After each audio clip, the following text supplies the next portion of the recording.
La señora de la revista dice que hay que devolverse, que la mayoría del pueblo quiere volver a la época de los 6.402 jóvenes asesinados para hacerlos pasar como guerrilleros, que quiere devolverse a la época de las masacres que ustedes aquí cuentan.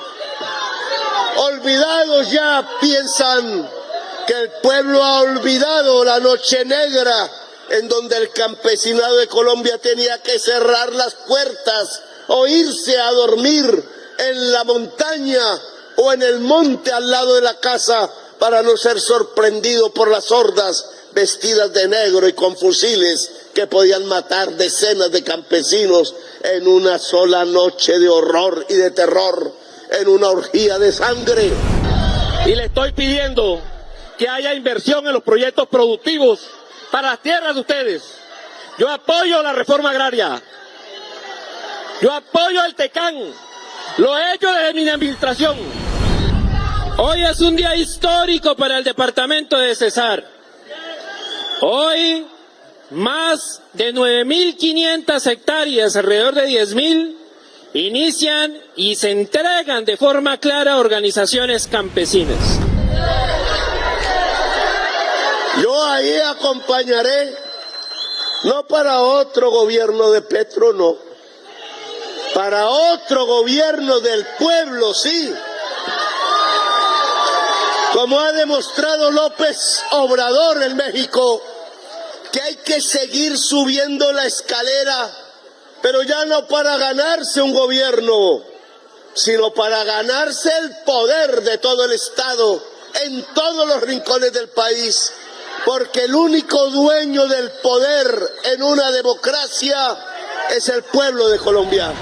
Probablemente pasen décadas y generaciones en las que momentos como este se recuerden en imágenes y en la memoria de hijos y nietos que hoy ven cómo un gobierno, después de muchos años, les cumple la promesa de entregar de manera justa y organizada casi 10.000 hectáreas de tierra a organizaciones campesinas del Cesar, y en este caso puntual, más de 7.200 hectáreas que el presidente y su equipo encabezado por Felipe Harman hacen entrega y rinden homenaje a muchos de esos campesinos que estaban olvidados en Mandinguilla, corregimiento de Chimichagua, hombres y mujeres que a sus espaldas llevan la tragedia del despojo, la influencia paramilitar, la falta de justicia y, como si fuera poco, el olvido. Y de forma definitiva hoy también queremos rendirle un claro homenaje a la inmensa cantidad de víctimas de la guerra de este departamento. Hoy avanzamos en la reparación de las medidas correctivas de la NUC. Tenemos el avance, la significancia también del valor histórico de las víctimas y de los campesinos de Veracruz, que hay que reconocer el día de hoy. El cambio que para bien ha traído el gobierno de Petro no es algo que se cuente con palabrería, es tan evidente y contundente que solo basta con ver la cara de felicidad de nuestros compatriotas para entender la magnitud de lo que se está haciendo, y mientras otros gobiernos en el pasado solo calculaban la manera de llevar terror, violencia y miseria, hoy el gobierno de Petro con hechos demuestra que lo único que se necesita es voluntad y amor por el pueblo. ¡Lo queremos! ¡Lo queremos, Petro! Gústele al que no le guste, pero lo queremos. Dios me los bendiga a todo colombiano. Pero este es el presidente que queríamos nosotros en Colombia. Señor director de la Agencia Nacional de Tierra, muchas gracias. Señora Alessandra y todos los funcionarios y demás personas que nos han escuchado, mil gracias, porque los campesinos del proceso de Veracruz somos dignos, somos vida, somos desarrollo para la región, somos acción para todas las demás regiones. Muchas gracias, señor presidente. Yo empiezo diciendo que esto es histórico. La ANUC Cesar, señor presidente, hace 24 años no recibía una gota de tierra y tocó elegir a este presidente para que eso se hiciera realidad la reforma agraria en el departamento del Cesar. Hoy estamos contentos las organizaciones, hoy estamos avanzando porque se está desentrabando la reforma agraria que estaba atrancada. Este es Chimichagua, que se diera a conocer al mundo gracias a la canción La Piragua del maestro José Barros, que por décadas contó parte de la geografía de este territorio, en el que sobresale la Ciénaga de la Zapatosa, el mismo Chimichagua y el Banco Magdalena, lugares que sirven de fondo a la belleza de una cultura enriquecida por la región sabanera y la influencia costeña, como más de una cumbia y vallenatos lo han exaltado. La piragua nace de una historia bonita. El propietario de la piragua, don Guillermo Cubillo. Un comerciante del interior del país, nacido en Chía, Cundinamarca. Fue un señor emprendedor, trabajador, que llegó del interior del país a la costa a trabajar y en el banco montó un negocio de transportes en piraguas, en chalupas. Y en uno de esos viajes conoce a una chimichagüera y se enamora de esa chimichagüera y se queda acá en Chimichagua. Pues él llegó aquí y se enamoró de mi abuela que se llamaba Juana Matos Álvarez, con las cuales tuvo 4 hijos. Comercializó mucha carga, mercancías en embarcaciones menores para llegar en un momento a buena hora a la tierra del maestro José Barros. Me contaron los abuelos que hace tiempo él con esa añoranza del río manda hacer una canoa grandísima con el propósito de comerciar entre Chimichagua y el banco productos y demás. Y mi papá cuenta, no sé si qué tan cierto sea, que alguien le colocó la piragua. Y con 12 bogas, 12 trabajadores, 12 pescadores, construir la piragua. Y no eran 12 bogas como dice la canción, que más bien por la métrica, como decía mi papá, para seguir una métrica, eran 8. Porque en esa época no existían los motores fuera a borda, existían los remos y las palancas para impulsar la embarcación. La de luz y de leyenda.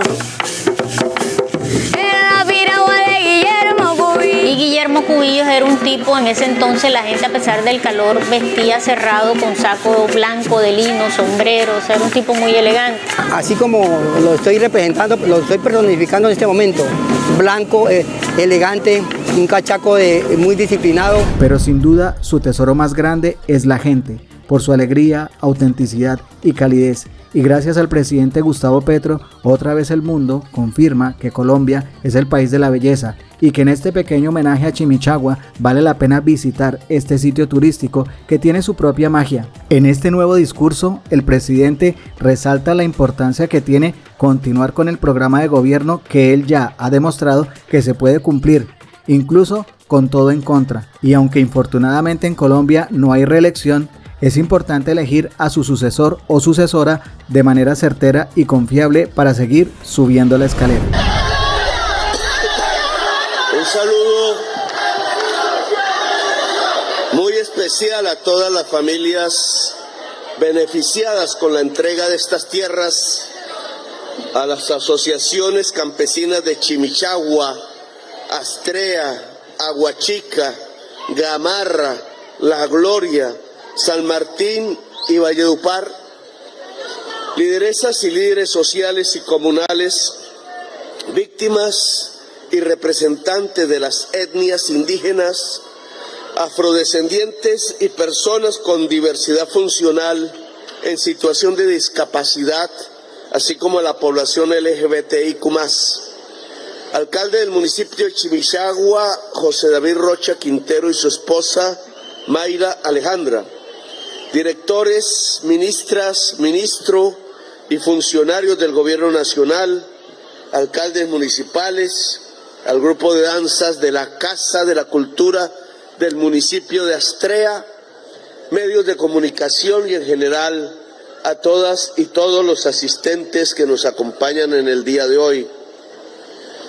Vengo, además de un gripón terrible, de hacer un discurso largo allá en en la reunión de la Comisión Mixta del Campesinado con el Gobierno Nacional. Y ahora vamos a intentar hilar estas palabras, esperando que la tos no me las interrumpa. Hace algunos días, meses ya, estuve en una reunión similar entregando tierras al campesinado en dos sitios que son simbólicos para la historia campesina: Tierra Alta, Córdoba, y Buenavista, Córdoba. Córdoba es el departamento donde nací, donde está enterrado mi abuelo, que nació por allá en 1898 en un pueblo que se llama San Pelayo, Córdoba, donde nació mi padre, en Cereté, donde están enterrados todos mis familiares de línea paterna. Y viví la historia del departamento de Córdoba, a veces allí mismo, a veces desde lejos. Y duré un tiempo largo hablando de esa historia campesina, porque es un departamento campesino victimizado, cuando desde Santa Rosa de Osos, Antioquia, norte, arriba en la montaña, Yarumal y Campamento, unos hacendados decidieron que era el momento, al lado de los narcotraficantes, de tomarse, de matar, de conquistar las tierras que eran del campesinado y quedarse con ellas, tierras súper fértiles, uno de los valles más fértiles del mundo, el valle del río Sinú. Y allí empezó a esparcirse por toda la costa caribe el paramilitarismo, como se le empezó a denominar en ese tiempo, que terminó siendo más que un paramilitarismo, más bien una parapolítica, como tuve que demostrarlo durante más de 7 u 8 años de investigaciones en el Congreso de la República. Eran los políticos los que ordenaban la masacre, la muerte, de lo que hasta las cuentas se han hecho en la Comisión de la Verdad del padre Francisco de Rú, que desde aquí le expreso toda mi solidaridad, perseguido por buscar la verdad. Llega a más de 100.000 víctimas, a más de 60.000 desaparecidos, a una especie de genocidio campesino después del genocidio de la Unión Patriótica, pero en unas dimensiones peores y más bárbaras, porque le sumaron un 0 a la cifra y multiplicaron después por 2 o por 3, llenando el Caribe de Colombia de sangre, por un pecado que tiene el Caribe, tener las tierras fértiles junto al mar. Tierras valiosas desde donde se pudo haber construido el progreso de toda la sociedad caribeña colombiana. Aquí nos acompañan unos periodistas de Al Jazeera, de Qatar, lejos en el desierto. Siempre hay una especie de paradoja de distancia entre el desierto sin flores, a veces las tiene, y esta exuberancia vegetal y esta fertilidad que puede dar ríos de leche y miel, como decían antes los abuelos. Aquí en esta que es la tierra prometida, porque es el paraíso del planeta, pero que lo llenaron de sangre de humildes, de sangre de pobres, porque se lo querían apropiar los codiciosos. Allí en la reunión de Buenavista encontramos que es uno de los municipios con mayor concentración de la tierra en pocas manos, casi que a 1 o 2 grandes hacendados que resultaron ser narcotraficantes y paramilitares. Por eso mataron allí muchísima gente para quedarse con esa tierra, tierra que con el proceso llamado de paz con el paramilitarismo fue devuelta al Estado para ser entregada a las víctimas sobrevivientes, y sin embargo se perdió, se la apropiaron otros políticos.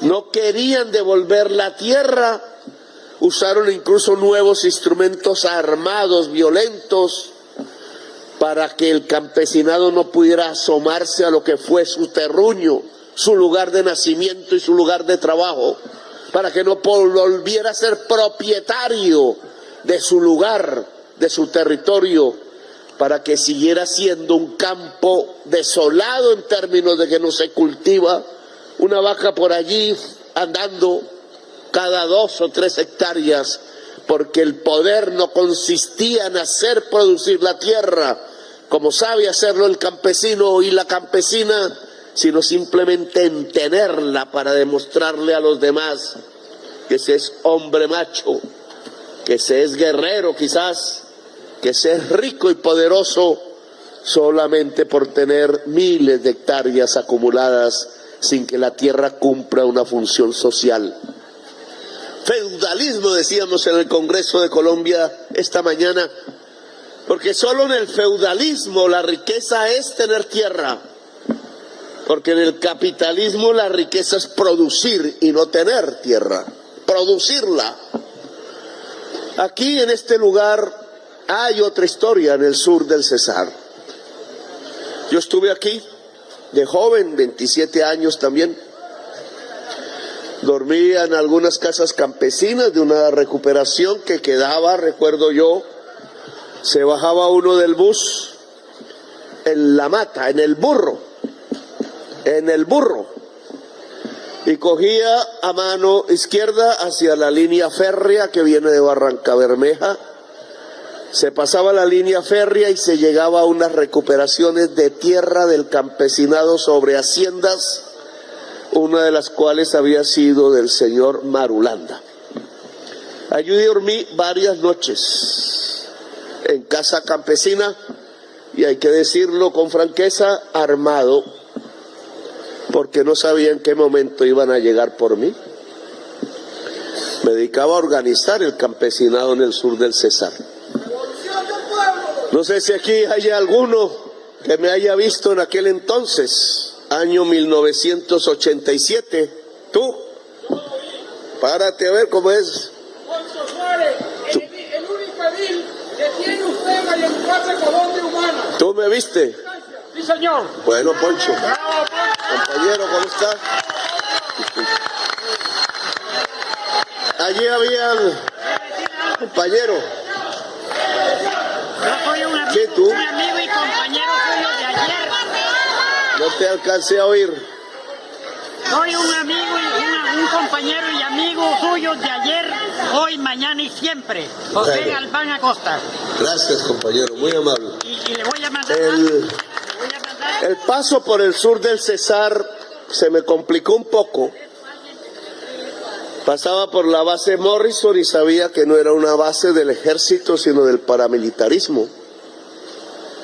Me preocupaba parar en los retenes, porque en cualquier retén, si me bajaban y me veían la cara, podía no volver a aparecer nunca más. Trataba de caminar por las trochas y llegar hasta el río Magdalena. Y después, con el tiempo, pasó, no hubo más armas, me volví congresista, me quemé al Senado de la República en 1994 y me fui para Europa. Medio exiliado, medio no, se había acabado mi organización, que era el M19, y fui a una embajada en Bélgica, en Bruselas, donde aprendí el francés, y adivinen quién era el embajador de esa embajada colombiana en la capital de Europa. Se llamaba Carlos Arturo Marulanda. Empezó a humillarme porque había sido de la izquierda. Me mandó a trabajar en el sótano en los inviernos donde no había calefacción, él pensando que me aburría. Y yo aprendí a manejar los computadores, que no sabía computadores de ese entonces, y me metí por los cables, no yo, sino el computador y sus programas, y llegué a entrar al computador del famoso embajador de Colombia ante la Unión Europea y el Reino de Bélgica y Luxemburgo, el señor Carlos Arturo Marulanda. y encontré una historia de robo del dinero público. Le pedí que ayudara a las trabajadoras sexuales que traían desde Colombia hacia Holanda, tratando de rescatarlas de las vitrinas, como llaman allá, de la calle Roja, y prefirió gastarse el dinero en un enorme y valioso tapete de hilo de seda que hacían los árabes en el Asia Central casi, y que dedicó exclusivamente a su residencia particular y no a la embajada. Los colombianos y colombianas no podían caminar sobre ese tapete, sino solo él podía mirarlo, así hubiese sido comprado con el dinero público de los colombianos y de las colombianas. Carlos Arturo Marulanda era el hermano del dueño de la hacienda Bellacruz.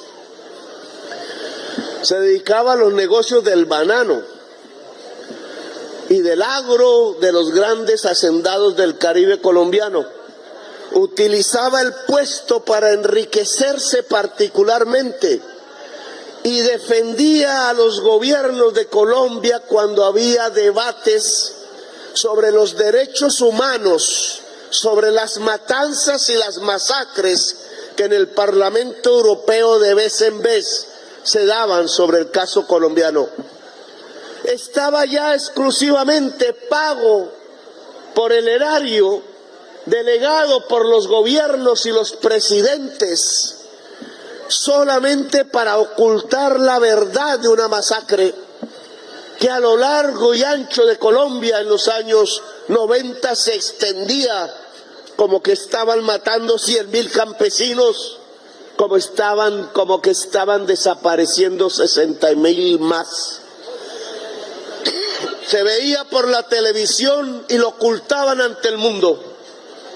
No querían que el mundo supiera que Colombia tenía un genocidio en su propio campo, que mataban a los humildes, que les quitaban la cabeza, que los descuartizaban, que construían fosas comunes para ocultar sus cadáveres, que echaban a los líderes sociales en los lagos llenos de babilla y de caimanes para que no se descubrieran sus restos, que hasta hicieron hornos crematorios con los hornos de hacer ladrillos y arcilla al norte de Cúcuta y en la frontera con Venezuela, que obligaron al desplazamiento de millones de campesinos y campesinas de sus tierras, y que ahora son los señores de esa tierra. A tal punto llegó el encubrimiento que el mismo encubridor ante el Parlamento de la flamante Unión Europea en Bruselas era también propietario de una hacienda al sur de este lugar, la hacienda Bellacruz, y allí habían matado ya a ellos mismos, el hermano del embajador de Colombia ante la Unión Europea, a decenas de campesinos que simplemente querían un pedazo de tierra, algunos de los cuales están aquí presentes. Yo me pregunto, si en aquel entonces tenía 27 años y hoy tengo 64, ¿dónde está un criminal de lesa humanidad como el embajador de Colombia ante la Unión Europea, Carlos Arturo Marulanda? ¿Dónde está? En el infierno. Nadie sabe dónde está. Su esposa era del Canadá, parece que nunca volvió a Colombia y nunca fue juzgado por su crimen de guerra. Está en la impunidad, como están en la impunidad los hacendados que en Santa Rosa de Osos se reunían para decretar la muerte de 500 personas en Yarumal, en campamento en el norte de Antioquia, y se reunían para invadir a punta de sangre, de hierro y de fusil mi propio departamento, el departamento de Córdoba. Lo acaban de decretar un juez de la República inocente. No hay justicia para 500 asesinatos de gente humilde en el norte de Antioquia, y parece que no hay justicia para el asesinato de centenares de campesinos en el sur del Cesar, porque los señores de las haciendas, los que nunca cargaron un fusil ni se pusieron un uniforme, a los que nombraban de embajadores y de ministros o de hermanos del primer mandatario, nunca hubo justicia sobre ellos. Otros fueron a parar a las cárceles, menos los que dieron la orden de la matanza. Ahora, si yo tenía en aquel entonces 27 y ahora 64, ¿qué ha pasado con la hacienda Bellacruz? ¿Qué han pasado con las haciendas que le quitaron al campesinado en el sur y en el medio Sinú, en el departamento de Córdoba? ¿Qué han pasado con las tierras que le quitaron al campesinado a lo largo y ancho de Colombia? Me pregunto yo. ¿Por qué tanto odio a este gobierno que gracias al pueblo colombiano fue elegido en el año 2022? Lo que hoy encontramos en la hacienda Bellacruz es que un juez, un magistrado, la protegió, entre comillas, no de los victimarios, sino de las víctimas. Usó la justicia para defender la posesión sanguinaria de quien asesinó decenas de campesinos y le enseñó a Colombia que no es posible la justicia, por lo menos hasta que esa gente siga gobernando a Colombia. Y si vamos a Buenavista encontramos lo mismo. Las tierras que entregaron los paramilitares en su proceso de paz, se las devolvieron o se las devolvieron a otros narcotraficantes o se las devolvieron a los senadores y a los políticos de la región, incluidos concejales y alcaldes, pero nunca se los devolvieron a las víctimas, nunca a los hijos del muerto, del asesinado, de la asesinada, nunca a su hermano, nunca al campesino humilde. No quisieron hacer justicia, no quisieron hacer reparación, se volvieron a armar para que estas tierras nunca pudieran ser de nuevo de una familia humilde, pudieran ser labradas, pudieran ser cultivadas de alimentos y pudieran nutrir a la población colombiana. Hoy estamos aquí ahora. Y este gobierno está haciendo algo que ningún otro gobierno desde ese entonces hizo. Le está devolviendo la tierra al campesinado.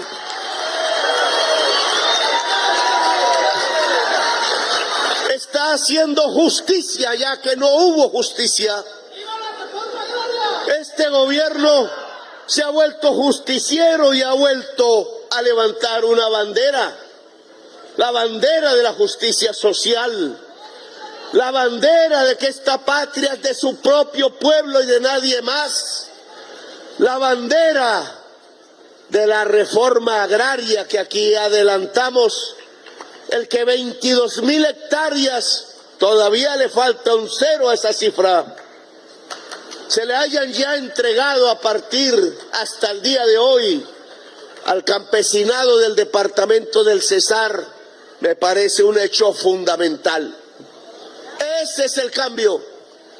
Mañana marcharán, convocan los victimarios, los que quieren que esta injusticia siga padeciéndose en el país, los que quieren que no haya una reivindicación para las víctimas, los que quieren que las hijas del campesino terminen en los burdeles de la gran ciudad, o que el hijo del campesino termine levantando un fusil para matar a su hermano de sangre o a su hermano de tierra, a otro ser humilde.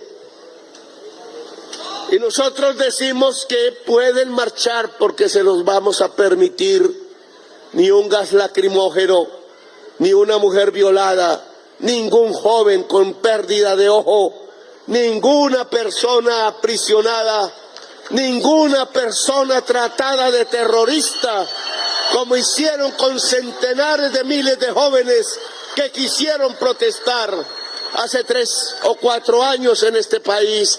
Pueden hacerlo porque este gobierno garantiza una democracia que nunca habían vivido, que no habían sentido. Pero la democracia es para toda Colombia. La democracia no es para unos pocos. La democracia es para el conjunto del pueblo.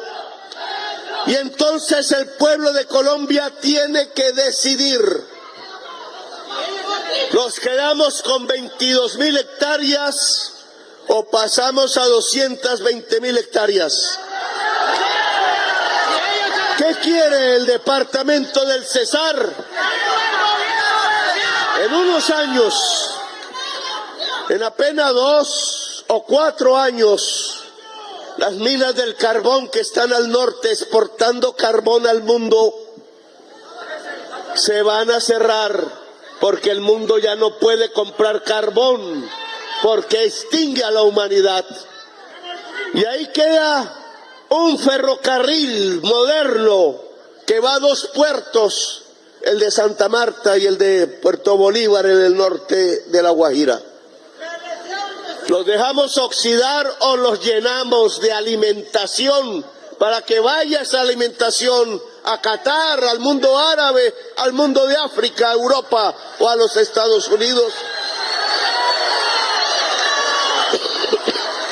¿Volvemos a cultivar la tierra o la dejamos que se convierta en un desierto?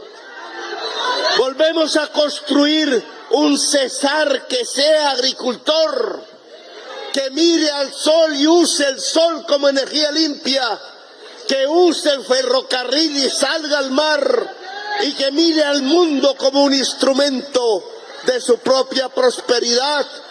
¿O nos quedamos asustados en las casas y le devolvemos el poder a los nuevos políticos paramilitares? Estamos en la mitad de la escalera.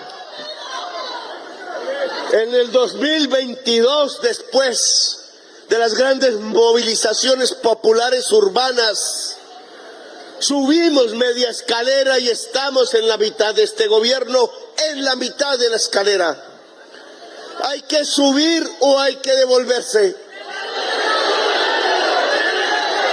La señora de la revista dice que hay que devolverse, que la mayoría del pueblo quiere volver a la época de los 6.402 jóvenes asesinados para hacerlos pasar como guerrilleros, que quiere devolverse a la época de las masacres que ustedes aquí cuentan.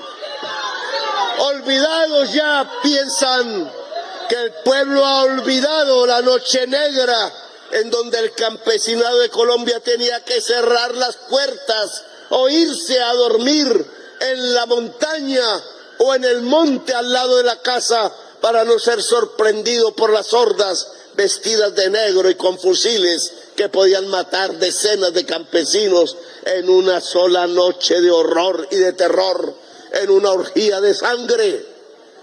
Quieren que volvamos allá donde un dictador dictaminó que seguridad era matar a la gente y no hacerla vivir. Quieren volverla allá porque les encanta que el ser humano, que el colombiano mate al otro colombiano, que nos matemos entre nosotros para hacer trizas lo que ellos llaman la paz. Nos devolvemos a ese mundo, nos devolvemos a un mundo de corrupción en donde el erario es manejado como una hacienda y entonces se llevan por centenares de miles de millones de pesos a sus propias cuentas las fortunas que deberían ser del pueblo colombiano. Yo pienso que hay que seguir subiendo la escalera. Yo ahí acompañaré, no para otro gobierno de Petro, no. Para otro gobierno del pueblo, sí. Como ha demostrado López Obrador en México, que hay que seguir subiendo la escalera pero ya no para ganarse un gobierno, sino para ganarse el poder de todo el Estado en todos los rincones del país, porque el único dueño del poder en una democracia es el pueblo de Colombia. Solo así el Cesar volverá a ser un departamento agricultor. Solo así los platos de comida de las familias de Valledupar y de las ciudades de este departamento no será de comida importada, sino de comida cultivada en el mismo Cesar. Porque de palma africana no se vive y de carbón menos. Solo se puede vivir del agua y de la alimentación, porque solo así podremos conquistar definitivamente los caminos de la paz, para que las noches ya no sepan a terror, ya no sepan a sangre, para que las noches sean de fiesta, sean de fandango, como dicen en mi pueblo, sean de baile, como lo vimos aquí hace un momento, porque al fin un samario como Bate mantenía razón. Al final, la revolución no es sino una fiesta, y Colombia necesita una gran fiesta de la transformación social para que podamos vivir como seres humanos dignos.